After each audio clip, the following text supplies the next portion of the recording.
จะบ่ตรงกับพื้นที่ของศรัทธาญาติโยมที่บ่ได้ยินก็มีส่วนหนึ่งเนาะแล้วก็กระจายเสียงไปยังเครือข่ายของคลื่นสีขาวในเวลานี้หลายสถานีด้วยกันหนึ่งในนั้นก็จะมีของสถานีวิทยุของวัดฝายหินในความเมตตาของท่านอาจารย์พระครูสมุวิสุวัฒน์วรกิจโจสมภารเจ้าอาวาสวัดฝายหินผู้อำนวยการสถานีช่างเทคนิคนะทุกอย่างเป็นทุกอย่างของสถานี ท่านอาจารย์ได้มีความตั้งใจในการเผยแผ่พระธรรมคำสอนของพระพุทธเจ้าในฐานะของคนผู้อยู่เบื้องหลังศรัทธาก็ต้องขออนุโมทนาบุญกับท่านอาจารย์เป็นอย่างสูงบางวันก็จะเกาะสัญญาณไปในเครือข่ายของคลื่นสีขาวในพื้นที่ของหลายจังหวัดด้วยกันถ้าหากว่าวันนั้นครูบาอาจารย์ที่เปิดจัดรายการในปกติยามค่ำเปิดมาได้เข้ารายการก็จะเกาะจากสัญญาณจากลำปางไปออกอากาศตังเชียงใหม่ตังลำปูนตังเชียงไฮ้ตัวนะถ้าหากว่าไปถึงตังปูนก็ธรรมะสวัสดีกับทุกคนนะจะได้ก็ตอนเปิดสายก็โทรมาแจ้งจิ๋มกันแล้วกันพบปะกันวันนี้ศรัทธาอีพ่ออีแม่ทั้งหลายวันที่11พฤหัสบดีที่11เดือนมิถุนายน2569เวลา9 นาฬิกาถึง20 นาฬิกาพบปะกับอาตมาภาพพระมหาสมชาติชาตะปัญโยรับผิดชอบดำเนินรายการเนาะพบปะกันแล้วก็จะปาศรัทธาอีพ่อไว้พระสวดมนต์ธรรมวัดเย็นก่อนที่จะนำสารธรรมเรื่องราวดีๆมาสนทนามาอุจากันต่อไปกราบพระพร้อมกันเนอกราบ1พุทโธเมนาโถกราบ2ธัมโมเมนาโถกราบ3สังโฆเมนาโถอิมินาสกาเรนะพุทธังอภิปูชยามิอิมินาสกาเรนะธัมมังอภิปูชยามิอิมินาสกาเรนะสังฆังอภิปูชยามิอะระหังสัมมาสัมพุทโธภควาพุทธังภควันตังอภิวาเท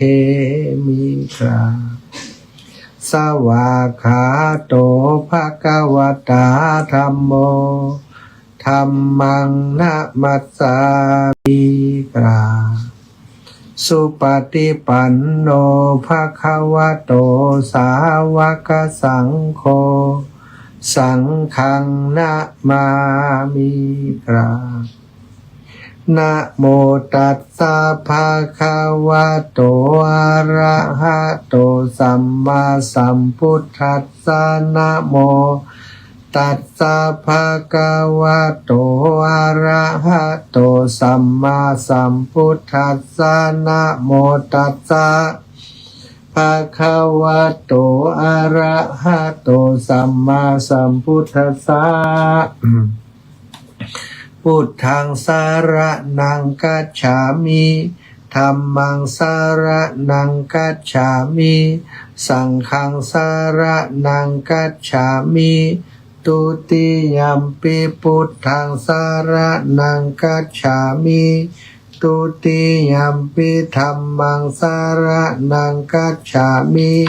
ตุติยัมปิสังฆังสารนังกัจฉามิตติยัมปิพุทธังสารนังกัจฉามิ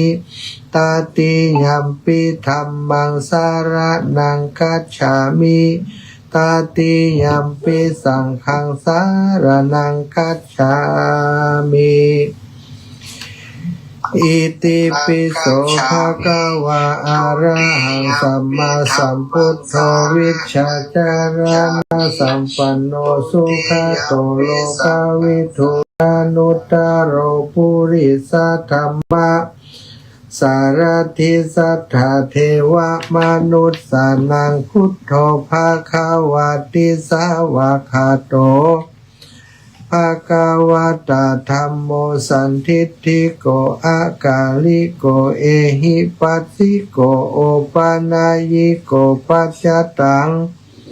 เวทิตาโพวินโยหิติสุปฏิปันโนภะคะวะโตสาวกสังโฆอุชุ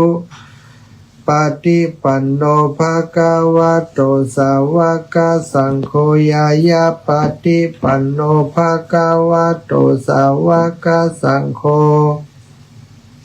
ยะทิทังจัตตาริปุริสายุขานิอัตถปุริสาปุคาลาเอสาภะคะวะโตสาวกสังโฆอาหุนายโยปาหุนายโยทักขินายโยอัญชลิการะนิโยอนุตตรังปุญญเขตังโลกัสสาติกราบพระพร้อมกันได้ศรัทธาญาติโยมทั้งหลายกราบหนึ่งพุทธังวรันตังศิรสานะมามิกราบสองธัมมังวรันตังศิรสานะมามิกราบสามสังฆังวรันตังศิรสานะมามิศรัทธาญาติโยมขอบคุณท่านสาธุชนคนดีทั้งหลายที่ติดตามรับฟังรายการสาระธรรมยามค่ำในช่วงค่ำยามแรงนี้หลายท่านหลายคนได้ติดตามทาง Facebook ไลฟ์เนาะก็ต้องขออนุโมทนาบุญขอบคุณเนอะเป็นอีกช่องทางหนึ่งบางทีสถานีที่ในพื้นที่ยังบ่ออกอากาศกันเตื้อสถาเพิ่นมี Facebook ไลฟ์เพิ่นก็ดูทาง Facebookที่เพิ่นมีทาง YouTube นะเพิ่นก็ดูทาง YouTube ซึ่ง YouTube นี้ก็มีธรรมะภาคเหนือได้ทำไปออกทางช่องทางของไลน์นะส่งไปในกลุ่มของคลื่นสีขาวก็มีแล้วก็ทางวัดไฟหินของท่านอาจารย์พระครูสมุวิสุวัฒน์วรกิจโจท่านอาจารย์ก็ได้ตัดต่อลงไปใน YouTube ทุกวันที่จะมาออกรายการก็ต้องขอกราบในเมตตาครูบาอาจารย์เป็นอย่างสูงเนาะขอบคุณนะทุกคนติดตามทุกช่องทางเอาละพบปะกันวันนี้วันก่อนอาตมาภาพได้นำเรื่องของมงคล38ประการมาแต่ว่าพอวันต่อมามีเรื่องอื่นมาแทรก ก็เลยได้เรื่องอื่นแล้วก็วันนี้จะกลับมาถึงเรื่องของมงคล38ประการเนาะก็อาจจะได้เป็นบางช่วงบางตอนในมงคลแต่ละตอนไปติหันว่าสำคัญน่าเกี่ยวข้องกับศรัทธาญาติโยมความจริงทุกข้อมันเกี่ยวข้องแล้วก็มีประโยชน์ต่อหมู่เฮาท่านเจ้าทั้งหลายทั้งนั้นเนาะวันนี้ก็จะกันเรื่องมงคลข้อที่1ข้อที่2เบื้องต้นเนาะวันก่อนได้จบไปแล้วตัว2มงคลนี้เนาะมงคลข้อที่1เสวนาจะพาลนางไม่เสวนาคบหากับคนผ่านลักษณะคนผ่านเป็นอย่างไรนะลักษณะคนเป็นบัณฑิตเป็นอย่างไรอาตมาเชื่อมั่นว่าศรัทธาอีพ่ออีแม่ทั้งหลายก็ดีนะถ้าเป็นละครก็อาจจะบอกนะแต่ว่าคนใหญ่อย่างศรัทธาอีพ่ออีแม่ทั้งหลายอาตมาเชื่อว่าเขาก็รู้นิสัยของคนผ่านลักษณะของคนผ่านเป็นอย่างไรคนอย่างใดของคนผ่านคนที่ฟ้าเขาไปทำในสิ่งที่มันเสียหายต่อเกียรติยศชื่อเสียงเสียหายต่อความเป็นมนุษย์อย่างเช่นจนไปกินเหล้าเมายาจนเที่ยวกลางคืนไปจนไปดูการเล่นจนเล่นการพนันเขาทำสิ่งอย่างที่ผิดพลาดก็บ่สอนบ่บอกบ่กล่าวบ่แนะนำบ่ชี้แจงบ่ป้องกันใช่ครับอย่างนี้เรียกว่าคนพาลนอกจากบ่ป้องกันยังส่งเสริมยังยุยงส่งเสริมเพื่อเราไปทำในการที่บดีไปประกอบมิจฉาชีพไปประพฤติตัวบดีด้านต่างๆก็จนเราไปประกอบอกุศลกรรมทั้งหลายเป็นต้นนี่คือลักษณะของคนผ่านพาไปหาสิ่งที่บดีส่วนลักษณะของบัณฑิตก็คือ ผู้ที่แนะนำพร่ำสอนในสิ่งที่ดีถ้าเฮาทำสิ่งบ่ดีผู้ที่เป็นบัณฑิตก็จะแนะนำผู้ที่เข้าหาสมาคมกับบัณฑิตนะก็ชื่อว่าการคบบัณฑิตนะคบคนเช่นใดเพิ่นบอกว่าเฮาคบคนเช่นใดก็จะเป็นคนเช่นนั้นผู้คบคนพาลก็จะกลายเป็นคนพาลไปในที่สุดผู้คบบัณฑิตก็จะพลอยเป็นบัณฑิตไปด้วยแม้ถึงหากว่าจะบ่ได้ดีขึ้นเท่าบัณฑิตจะบ่เก่งเท่าบัณฑิตก็ยังได้ชื่อว่าอยู่ในหมู่ในกลุ่มของคนที่เป็นบัณฑิตเป็นผู้รู้เป็นนักปราชญ์ย่อมเป็นสิริมงคลแก่ตนตัวของเฮาดุจใบไม้นะศรัทธาแม้จะเฮาแม้จะเอาไปห่อของหอมนะถึงบ่ใช่ตัวของหอมนั้นแม้แต่เฮาไปเป็นเครื่องห่อบ่ได้ก็พลอยทำให้ตัวของใบไม้นั้นเป็นของหอมไปตัวมนุษย์ก็เหมือนกันคนเฮาก็เหมือนกันศรัทธาเฮาถึงจะบ่ได้เป็นบัณฑิตอย่างเปิ้นแต่อยู่ใกล้ชิดคบหากับบัณฑิตก็เหมือนกับใบถองที่ห่อของหอมห่อบัณฑิตห่อความดีนั่นเองผู้คบมิตรชั่วแม้จะบ่ชั่วตามถึงเฮาจะบ่เป็นคนชั่วตามคนที่เฮาคบนะแต่ก็ยังทำให้ชื่อเสียงของเฮาเสียชื่อเสียง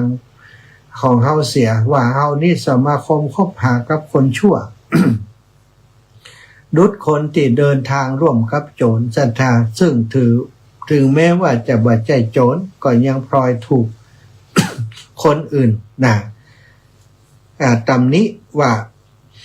ไปเข้ากลุ่มเข้าแก๊งของหมู่โจรทั้งหลายอาจจะมีอันตรายถึงชีวิตก็ได้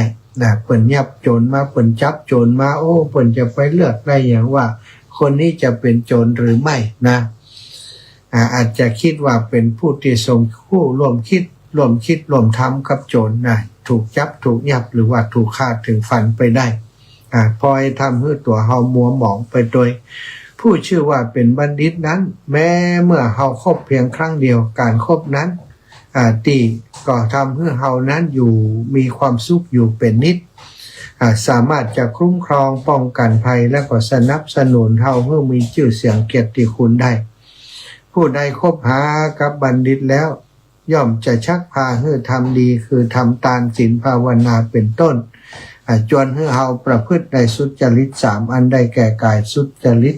วจีทุจริตและก็มัตโนสุจริตส่วนตรงข้ามถ้าคบกับคนพาลก็จะพาไปทำแต่การที่เป็นอกุศลกรรมกรรมชั่วทั้งหลายนั้นและศรัทธาญาติโยมกรรมชั่วกรรมดำทั้งหลายจนเฮาผิดศีลผิดธรรมจนเฮาตนีทีเหนียวบ่ฮื้อตานกับผู้อื่นผู้ได้รับความลำบากในเรื่องของคนพาลของคนการคบพาลคบบัณฑิตนี้ศรัทธามีเรื่องราวต่างๆมากมายที่พระพุทธองค์ทรงนำมาเป็นตัวอย่างเพื่อจะสอนพุทธบริษัททั้งหลายสอนพระภิกษุสามเณรตลอดถึงพุทธบริษัทอุบาสกอุบาสิกาเมื่อพระองค์ยังมีพระชนอยู่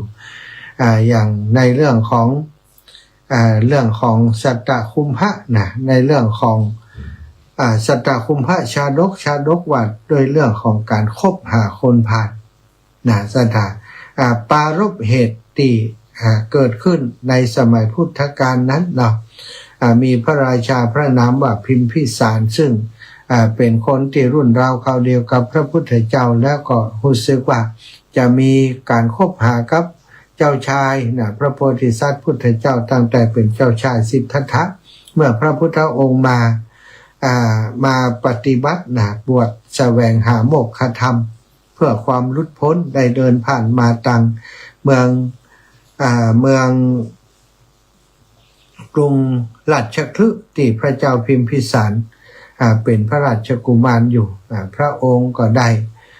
ทูลขอพรถึง5ประการซึ่งพระพุทธองค์ก็ทรงรับปฏิญญานั้นทีแรกก็จะจวนพระพุทธองค์ซึ่งเป็นเจ้าชายอยู่นั้นออกกำลังแสวงหาเนกขัมมะว่ามาอยู่ครองเรือนด้วยกันมาอยู่ปกครองบ้านเมืองด้วยกันถ้าข้าพเจ้าได้เป็นกษัตริย์วันใดวันหนึ่งวันหน้าจะแบ่งบ้านเมืองนี้คือตั้นเกิงหนึ่งปกครองอยู่ด้วยกันนี้ว่าพระพุทธองค์ ก็บ่ทรงรับนะตอนที่เป็นเจ้าชายนั้นก็บ่ทรงรับบอกว่าพระองค์มุ่งหมายที่จะแสวงหาโมกขธรรมความรุดพ้นพระเจ้าพิมพิสารก็ขอปอนขอให้ได้เป็นกษัตริย์แล้วถ้าพระพุทธเจ้าตรัสรู้แล้วขอให้เสด็จมาที่บ้านเมืองของพระองค์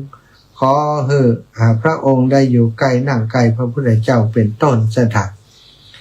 ซึ่งเมื่อพระพุทธเจ้าได้ตรัสรู้แล้วก็ได้ไปประกาศศาสนาจุดที่เป็นจุดยุทธศาสตร์สำคัญของกรุงราชคฤห์คือพระเจ้าพิมพิสารนี่แหละหลังจากที่พระองค์มีสาวกจำนวนหนึ่งแล้วก็เสด็จไปที่เมืองนี้ตลอดพระชนชีพของพระองค์ที่ประกาศศาสนาได้วนเวียนมายังเมืองราชคฤห์ในช่วงต้นนี้อยู่ที่ราชคฤห์เป็นส่วนใหญ่ก็อยู่ที่พระวิหารเวฬุวันที่พระเจ้าพิมพิสารได้ทรงสร้างถวายกับพระพุทธองค์เมื่อพระองค์ได้ครองราชย์อยู่ระยะหนึ่งก็ถูกพระเจ้าอาชาติศัตรูซึ่งเป็นพระโอรสได้ปลงพระชนของพระองค์โดยความที่พระเจ้าอาชาติศัตรูนั้นได้รับความยุยงจากพระเทวทัตพระเทวทัต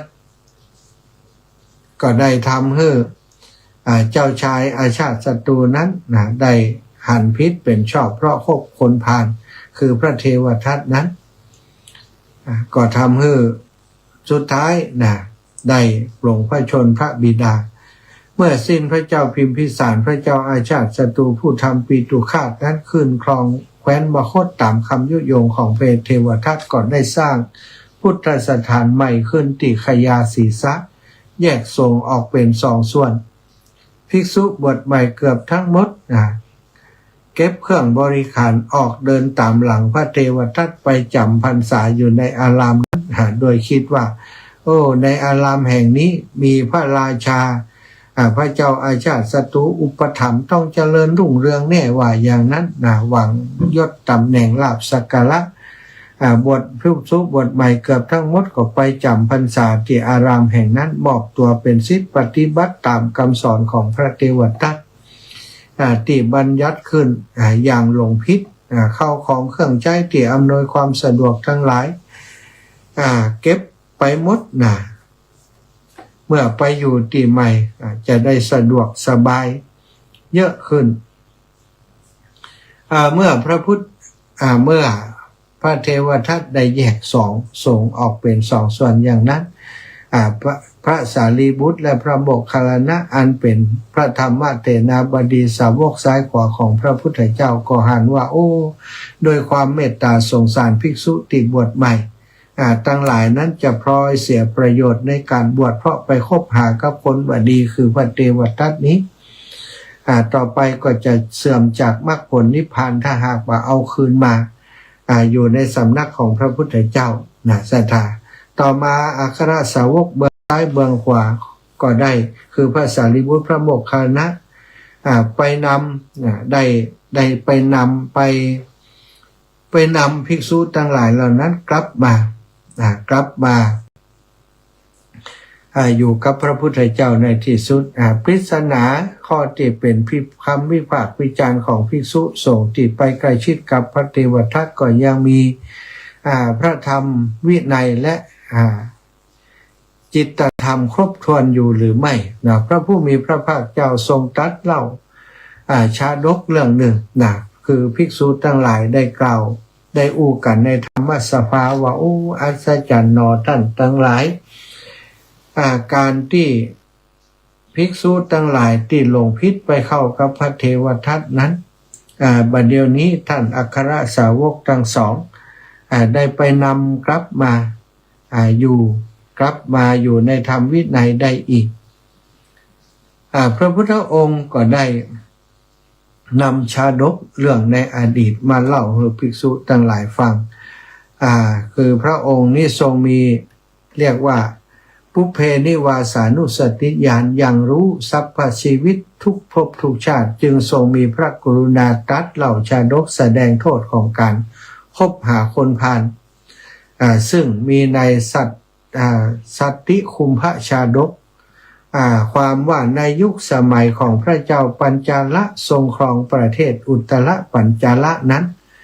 การละครั้งนั้นยุคสมัยที่พระเจ้าปัญจาละครองราชสมบัติอยู่นั้นยังมีนกแขกเต้าสองตัวพี่น้องนะซึ่งทำรังอยู่บนต้นไม้นะอยู่บนต้นไม้ก็ปรากฏว่าพายุได้เกิดขึ้นตั้งขึ้นและมาปัดไปติดรังของนกแขกเต่าทั้งสองซึ่งยังน้อยอยู่ทำให้นกแขกเต่าทั้งสองนั้นปลิวคว้างตามลมพัดนะแยกออกจากกันนกแขกเต่าสองตัวพี่น้องถูกลมพัดไปล่วงในคนละทิศละทางนกแขกเต่าตัวหนึ่งไปล่วงนะตัวพี่ถูกลมพัดไปล่วงหล่นในป่าอันเขียวขจีร่มรื่นตังเหนือซึ่งที่แห่งนั้นเป็นสถานที่บำเพ็ญสมณธรรมของเหล่าฤาษีทั้งหลายนกแขกเต่าก็ล่วงหล่นบงก่อนดอกกองดอกไม้ที่แท่นบูชาของท่านฤาษีทั้งหลายพอดีฤาษีทั้งหลายนกแขกเต่าตัวพี่ถูกลมพัดบนไปตกบนหน้าแท่นบูชาในอาสมของฤาษีได้หันอย่างนั้นก็เข้าไปดูว่าโอ้เจ้านี่โชคดีมาตกบนกองของดอกไม้ทำให้เจ้าบ่ได้รับบาดเจ็บฤาษีก็เก็บนกแขกเต่าตัวนั้นมาเลี้ยงดูไว้ในอาสมตั้งชื่อว่าปุพพกะปุพพกะก็เพราะว่าได้ตกในกองของดอกไม้บุพกะนั้นก็ได้อยู่กับท่านฤาษีศรัทธาญาติโยมฤาษีก็มีวัดปฏิบัติธรรมเนาะปฏิบัติธรรมกินอาหารมังสวิรัติปุพกะนั้นได้ฟังธรรมและคำสอนซึ่งล้วนเป็นสิ่งที่ดีมีคุณต่อตนและผู้อื่นทุกวันศรัทธาจิตใจของนกแขกเต่าตัวนี้ก็เย็นแล้วก็อยู่ในกระแสธรรมฤาษีได้สอนธรรมและคำสอนที่ดีงามแก่นกแขกเต่าตัวพี่นั้นตลอดมาว่าบาปกรรมอันว่าบาปกรรมเป็นสิ่งที่บ่ควรทำคนมนุษย์สัตว์ทั้งหลายควรทำแต่การแต่ทำอันเป็นสิ่งที่ดีบ่ควรจะคิดร้ายต่อบุคคลอื่นสิ่งต่างๆทั้งหลายกรรมนั้นที่คิดร้ายที่ทำร้ายต่อคนอื่นจะย้อนมาหาเฮาถ้าเฮาบ่คิดร้ายต่อคนอื่นจิตใจของเฮาก็สงบดำรงจิตใจได้บ่มนหมองก็สอนนกแขกเต่าปุพกะนั้นตลอดศรัทธาวัดปฏิบัติของท่านฤาษีทำวัดสวดมนต์นกแขกเต่าตัวนั้นก็อยู่ใกล้ชิดกับท่านฤาษีฟังเสียงสวดมนต์จิตใจก็สงบเย็นลงทุกวันก็ได้บอกว่าโอ้ดีนะที่ได้มาอยู่กับท่านฤาษีที่ท่านสอนให้ผมกินแต่ผลไม้บ่ให้กินนอนเหมือนนกแขกเต่าตัวอื่นถ้าบ่อย่างนั้นเนี่ยผมคงต้องทำบาปทำกรรมกับเจ้าหนอนทั้งหลายเป็นบาปเป็นกรรมกับสัตว์อื่นๆดีจังเลยที่ได้มาเกิดมาตกอยู่ในความดูแลของท่านฤาษีส่วนนกแขกเต่าตัวน้องนั้นศรัทธาญาติโยมลมได้พัดไปตกที่รังของโจรแห่งหนึ่งซึ่งก็อยู่ตั้งที่ไตบ่ไก่จากคาคบไม้ที่เป็นรังของนกแขกเต่านั้นนกแขกเต่าผู้น้องถูกกระแสลมพัดไปตกในโรงเก็บอาวุธในรังของโจรหมู่โจรทั้งหลายหันนกแขกเต่าว่ามาตกอยู่อย่างใดตรงนี้อย่างน้อยอยู่เป็นตาดีอินดูแต่มันมาตกอยู่ในระหว่างของคลังอาวุธของเฮาพอดีติเก็บอาวุธปืนผ่านหน้าไม้หอกดาบหมู่โจรทั้งหลายอาวุธในการป่นสะดมเพื่อนไปตกในระหว่างของอาวุธทั้งหลายหมู่โจรทั้งหลายจึงตั้งชื่อมันว่าสัตติคุมภะสัตติคุมภะก็คือตกอยู่ในระหว่างของอาวุธต่างหลายนั่นเองสถานนกแขกเต่าผู้น้องก็เติบโตขึ้นในกลุ่มของหมู่โจรได้หู้ได้หันการกระทำชั่วได้ยินคำพูดที่บดีของหมู่โจรทั้งหลายเรื่องฆ่าเรื่องฟันเรื่องจะไปป่นที่ไหนสถาน อู้แต่กำหยาบมึงกูกินเหล้ากินยาตีหัวกันพ่องไอ้ยังกันพ่องชอบใช้แต่ความรุนแรงนกสัตติคุมพระก็หันพฤติกรรมอย่างนั้นก็จดจำเรื่อยๆนะจดจำพฤติกรรมที่บดีหมู่นายโจรทั้งหลายไปปล้นที่ไหนก็บินตามไปนะบินตามไปช่วยหมู่โจรหันคนทั้งหลายลบไปอยู่ตรงนั้นตรงนี้เอาทรัพย์ไปตัวแล้วก็บอกให้โจรเป็นโจรก็ได้ใจประโยชน์จากนกสัตติคุมพระนี้เป็นอย่างดีต่อมาอีกบ่เมินนานศรัทธาญาติโยมในป่าชายแดนบริเวณที่มีก็นั้นก็มีขบวนเสด็จประพาสของพระราชาพระเจ้าปัญจละผ่านมาพระราชาปัญจละเสด็จมายังป่าใกล้รังโจรก็บอกใกล้รังโจรโดยบ่ฮู้ตัวพระองค์ทรงติดตามร้อยกวางมาอย่างสำราญพระทัยมาตังผ่านมาตังที่อยู่ของหมู่โจร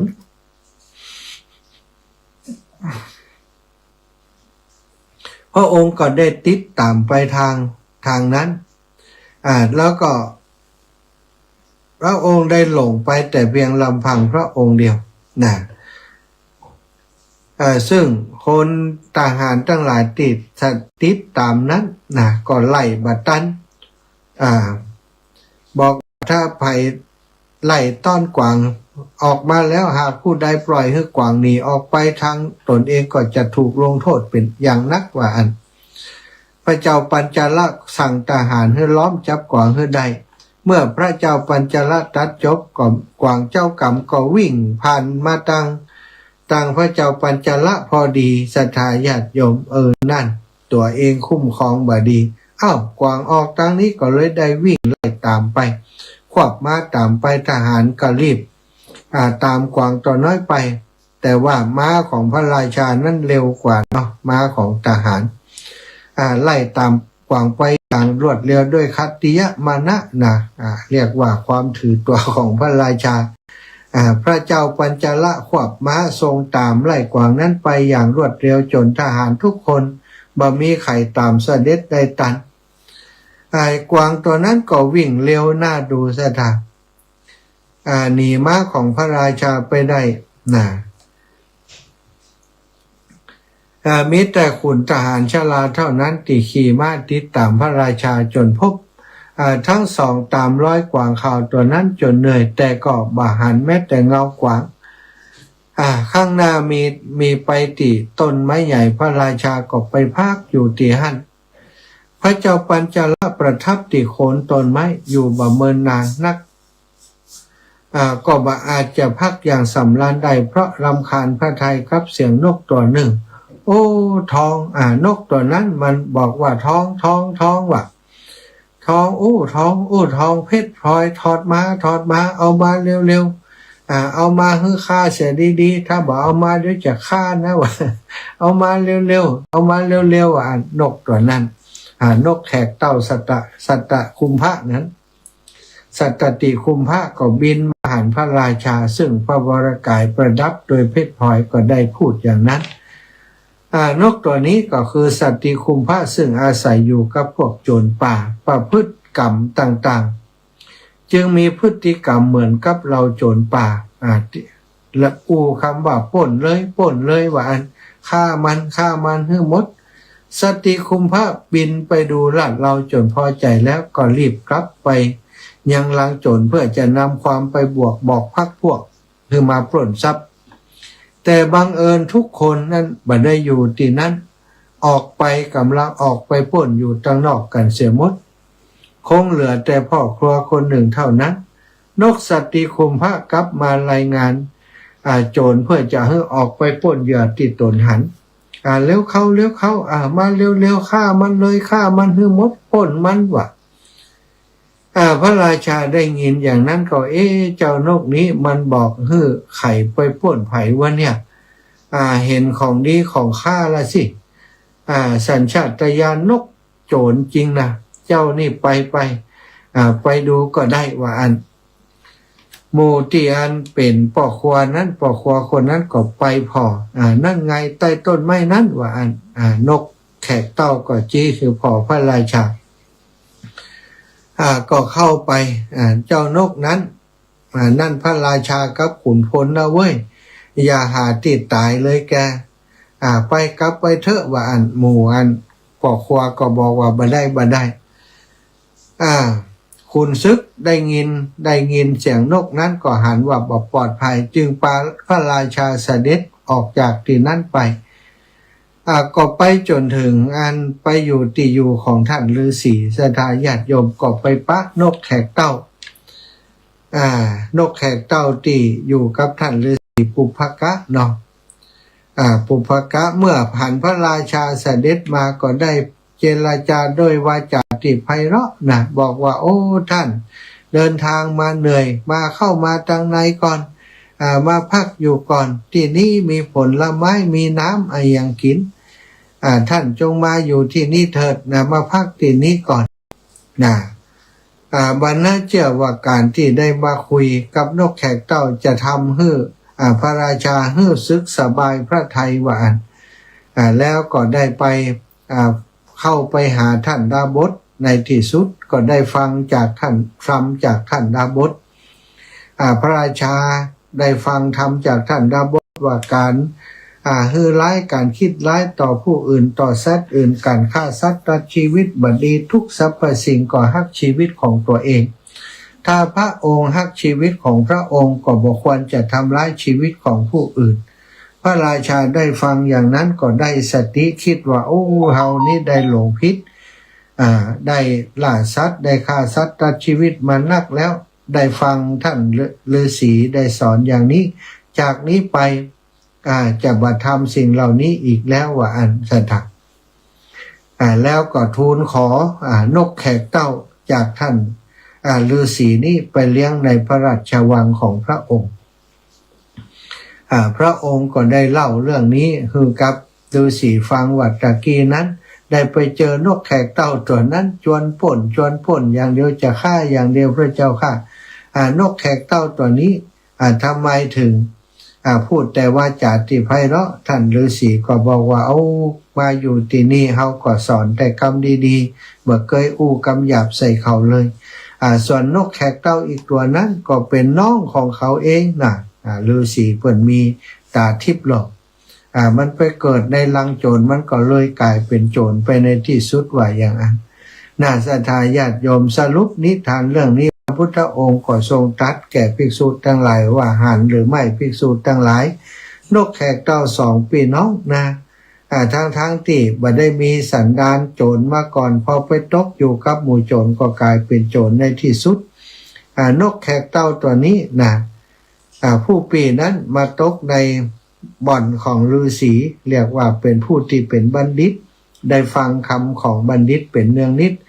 ก็เป็นนกแขกเต้าที่ดีในที่สุดมนุษย์เฮาก็เหมือนกันศรัทธาญาติโยมอีพ่ออีแม่ทั้งหลายถ้าเฮาคบคนบ่ดีถึงเฮาจะเป็นคนเฒ่าคนแก่แล้วนะไปคบอาจจะไปคบหากับคนที่เปิ่นบ่ทำบุญสุนทรทานบ่กินบ่ทานน่ะเปิ่นก็จวนเฮาไปในทางที่บ่ดีจวนให้เฮาบ่ชอบกินบ่ชอบทานอย่างนี้เป็นต้นก็มีพระพุทธเจ้าได้ทรงตรัสว่าบัณฑิตนะบัณฑิตคือผู้ที่จะแนะนำต่างให้เฮาทางกายสุจริตวจีสุจริตมโนทุจริตนั่นเองจนเฮาให้ทำในเรื่องของทานศีลภาวนาอย่างนี้คือผู้ที่เป็นบัณฑิตศรัทธาวันนี้ได้อุจากันมาพอสมควรแก่เวลาขออนุญาตประชาสัมพันธ์บอกกล่าวข่าวสารที่ศรัทธาญาติโยมได้สนับสนุนการน้ำกับไฟเพิ่มเติมมาเนาะวันก่อนนะมีพ่ออาจารย์นันซุยแม่อาจารย์ฟองคำน้ำนองวันเนี้ยเนาะได้หอมกาไฟมา300อาจารย์วีรศักดิ์จำนงกาเตจะนะ100แม่บัวเย็นจันทบ100แม่บานเย็นจันทพงแหม100แม่บุญมีบุญสวัสดิ์อัศนัยถาวงแหม100นะอันนี้ได้ถวายการน้ำกาไฟเพิ่มเติมมาในวันนี้ขออนุโมทนาบุญขอบคุณเนอะแล้วก็วันนี้นะก็มีศรัทธาญาติโยมที่เปิ้นได้ ร่วมบุญเป็นเจ้าภาพก๋วยเตี๋ยวนะซึ่งอาตมาจะนำก๋วยเตี๋ยวไปออกโรงทานในวันที่20นี้ที่สถาบันธรรมาภิวัตน์นะมีเพิ่มเติมเข้ามามีผู้ประสงค์ออกนามน่าจะเป็นคนที่เปิ่นเอาขยะออมบุญฮืดแต่เจ้าเนาะเปิ่นบ่ได้เขียนชื่อไว้ได้จะถามแม่บัวเย็นถวายมา100นะแต่ว่าบ่ได้เขียนว่าเป็นค่าไฟอาตมาก็เอามาลงที่ค่าไฟนี่เนาะนางเป็งสายเปียงพร้อมครอบครัว100แม่บุญมีบุญสวัสดิ์นะร่วมบุญมาแหม50 บาทแม่อัมพรบุญหมื่นถวายค่าไฟมา100แล้วก็ร่วมบุญลงทานก๋วยเตี๋ยว100ร่วมบุญหล่อเทียน100นะทักบุญธรรมแม่รัตนาสังคำฟั่นร่วมบุญก๋วยเตี๋ยวมา200แม่นางคำอ้ายร่วมบุญก๋วยเตี๋ยวมา100แม่พลอยวงปะละร่วมบุญก๋วยเตี๋ยวมา100โยมน้องสมควรใจน้อยร่วมบุญก๋วยเตี๋ยวมาแหม200นะอนุโมทนาบุญแม่มายาวีบัวแดงร่วมบุญก๋วยเตี๋ยวมาแหม100แม่อัมพรแซ่บูจากแม่สายร่วมบุญก๋วยเตี๋ยวมาแหม300อนุโมทนาบุญขอบคุณเป็นอย่างสูงเพิ่มเติมมาวันนี้เนาะก็สรุปการอันที่ศรัทธาญาติโยมเพิ่นบริจาคขยะออมบุญร่วมบุญกองทุนกองทุนอย่างกองทุนขยะเนาะกองทุนเพื่อการเผยแพร่พระพุทธศาสนาวัดบรรพตสถิตมามีแม่นวลยอดคำปันบริจาคมาเมื่อวันที่4แม่บัวลอยสายเขียวพร้อมคณะบริจาคมาเมื่อวันที่3มิถุนาพ่อศรีโรจน์แม่ประพินบริจาคมาเมื่อวันที่7นะแม่ถนอมนำวงบริจาคมาเมื่อวันที่7แม่ศรีนวลวงชมพูเมื่อวันที่7แม่กาบแก้วศรีอินแก้วและคณะศรัทธาหัวฝายมาเมื่อวันที่10เนาะแม่จันเพ็ญอินตะวงลำใหญ่นะพร้อมกับเครื่องซักผ้าเมื่อวันที่10แม่สุขคำปาแล้วแม่หอมสีชัยตานเมื่อวันที่10เหมือนกันแม่บัวเย็นจันทบแม่คำน้อยคำอินบุตรและคณะศรัทธาบ้านสีหมวดเก้าและบ้านหนอง5แม่จันฟองคำน้ำนองได้ร่วมบุญมา1 ลำรถปิกอัพเหมือนกันแล้วก็แม่มายาวีบัวแดงก็ร่วมถวายขยะออมบุญมาแหมเมื่อวันที่11ที่ผ่านมานี้1 ลำรถหลายอย่างเรามีแผ่วเครื่องซักผ้าเหมือนกันก็ต้องขอบคุณศรัทธาทุกคนทุกท่านนะที่หันประโยชน์ของงานเผยแผ่พระพุทธศาสนาบริจาคขยะมาเป็นกองทุนมาเป็นขยะบุญเอามาเข้ากองทุนเผยแผ่ของวัดบรรพตสถิตต่อไปศรัทธาญาติโยมอุจากันมาเป็นเวลาพอดีพองามแล้วจะปั่นเวลาให้ศรัทธาญาติโยมได้โทรมามาจากสักเล็กน้อยนำมาจากมาสนทนากัน0808844173นะ0808844173แม่บัววันสินสมุทรแม่บัววันสินสมุทรร่วมบุญก๋วยเตี๋ยวมาแหม100 บาทโยมน้องสมควรแจ้งมาเมื่อสักครู่นี้นะท่านอื่นๆเดี๋ยวก็ทยอยอ่านเอาเนาะทยอยแจ้งต่อไปแม่บัววันสินสมุทรสัตว์เน้อแม่บัววันสินสมุทรแม่บัววันสินสมุทร100 บาทสาธุอนุโมทนาบุญด้วยวันพรุ่งนี้ไปที่กาดเมฆนะกาดตลาดกาดเมฆแล้วก็บันถกหัวช้างบันหัวตรงเนาะโยมแม่นิตยาแม่อยากกินใครจะใส่บาตรพรุ่งนี้ก็รอได้เด้อเจริญปอนรับสายแล้วอีแม่ปิดวิทยุก่อนเนาะเจ้าสวัสดีนมัสการเจ้าตั้งใดจ้าอันนี้ยายน้อยอยู่สนามบินจังใหม่เว้ยเนอะอยู่สนามบินพุ่นกะ หันถ้ามาหาว่าอย่างอันได้ขยะเก็บไว้ในจัดนักอ่ะลูกสาวบอกไม่ขายเหงื่ออย่างใดหรอก แหละถ้าไปเชียงใหม่แวะเอาบ่ จะมาแวะเอามาได้หรอก วันที่13เขาจะไปตีอัน14เขาจะไปตีวัดอันแม่ห้องไข่ โอ้ แม่ห้องไข่ถ้าจะได้ดอยสะเก็ดถ้าจะได้ก็จะสดเข้าไปหาโทรหาแม่เบอร์นี่เนาะ เจ้า อันเข้ามาในสนามบินนะแล้วก็ผ่านเข้ามาที่ตึกจอดรถดีนะของการผ่านะในบ้านพักสนามบินนี่เนอะ อีแม่ต้อง โทรถ้าท่านมาโทรมาถ้ามาก็โทรมาเกิดเจออันวันที่อย่างก็ วันที่14ยมแม่ 14 ตอนบ่ายพุ่นน่ะบ่ายมิถุนาเนี่ยตอนบ่ายเนี่ย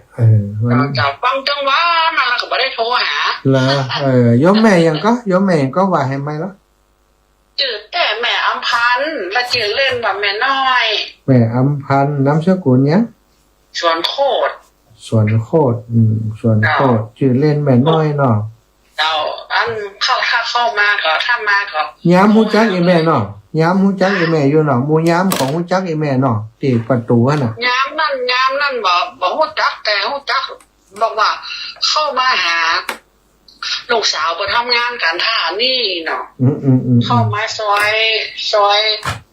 สาวสอง เราสองเนาะผ่านสนามบินไปมันจะผ่านเข้าไปเตียนเดี๋ยวก็หนทางผ่านออกไปพุ่นแล้วความจริงมันจะต้องมีบัตรผ่านนะ มันต้องมีบัตรผ่านแต่ขอเข้ามาหาญาติคนบอกเข้ามาเอาขยะอีกอ่ะ ญาติเบิ่น เจ้า มา เข้ามาเพิ่นเป็นอย่างไร แล้วก็ถ้ามันเหมือนเข้าก็จะโทรบอกอีเมลเนาะ เจ้า ไม่ได้อู้กับ ยาม เพิ่น มันเกิดอยู่ถ้ามันเดินถามว่าจะเข้าไปถึงไหนเข้ามาเอาขยะเตียนลูกเปิดจืด บ้านเลขที่หยังก็ บ้านเลขที่60/64ซอยเจ้า2 60/64เนาะ เจ้า โอเค ซอยเจ้า2ได้เลย หน้าบ้านมันจะมีก็กล้วยอยู่เนี่ย ต้นกล้วยเนาะ เจ้า ได้เลยสาธุนะแม่นะ ฟังขังสั่นหาตัวปักจังว่าแต่ว่าได้โทรชัดเถอะ สาธุวันนี้ได้โทรละเนาะสาธุ จะได้ยินร้านทำมาหาว่าโอ้ถ้าได้ขายยาแบบเก็บขายยาไว้นี่นะขนาดหลงเอาไปขายคืนเนาะ ได้กะเดียวเอาว่าเป็นบุญเห็นเนาะ เจ้า เอามาเป็นขยะ ก็ได้ให้ทำเหมือนกันนะถามโอ้เข้านะ ได้ เข้าก็จะบ้านมาได้เจ้า ได้ อย่างนั้นคือเปิดเนี่ย ดีค่ะดีค่ะได้ดีละเนาะสาธุ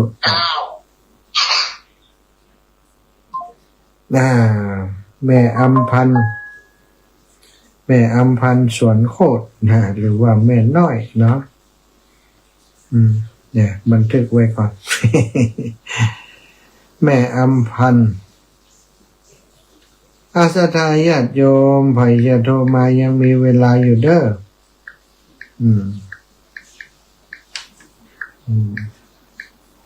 โคตรหรือว่าแม่น้อยแม่น้อยศรัทธาพี่น้องลำปางมีไฟโทรแล้วเนาะพอแล้วเนาะหมดเวลาแล้วเงี้ยเหลือแหม1 นาที1 นาทีกดตันอยู่1 นาทียังตันแหมแม่4,000ตัดแก้วซอย2260 ทับ64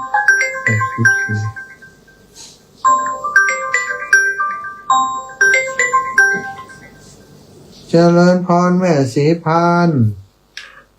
เอาอาสาเจ้าที่อย่างพระอาจารย์บอกว่าพระอาจารย์จะมาวันที่14ตอนบ่ายก็มันมาอย่างวันที่14ตอนบ่าย ไหนแต่กี้นัดเปิ่น14ตอนบ่ายกะเข้ามา13แล้วอยู่หันเสร็จจากคันกับไปปุ่นครับแม่ก็นึกว่าขาเข้ามาวันที่14ตอนบ่ายแม่ก็งงว่านัดเปิ่นกับตอนกลับลำปางพุ่นกะโยมแม่เข้าใจแล้วเจ้าเข้าใจแล้วก็แม่ก็งงว่าง หายงงเหียหงหายงงเหียน้ำล้างหน้าสีตาจกเขา อ้าวหมดเวลาแล้วแม่ขออนุโมทนาบุญเนอศรัทธาญาติโยมทุกคนทุกท่านจัตตารโอธรรมาวะทันติอายุวันโนสุขังพระลังน่ะหมดเวลาหมดแล้ว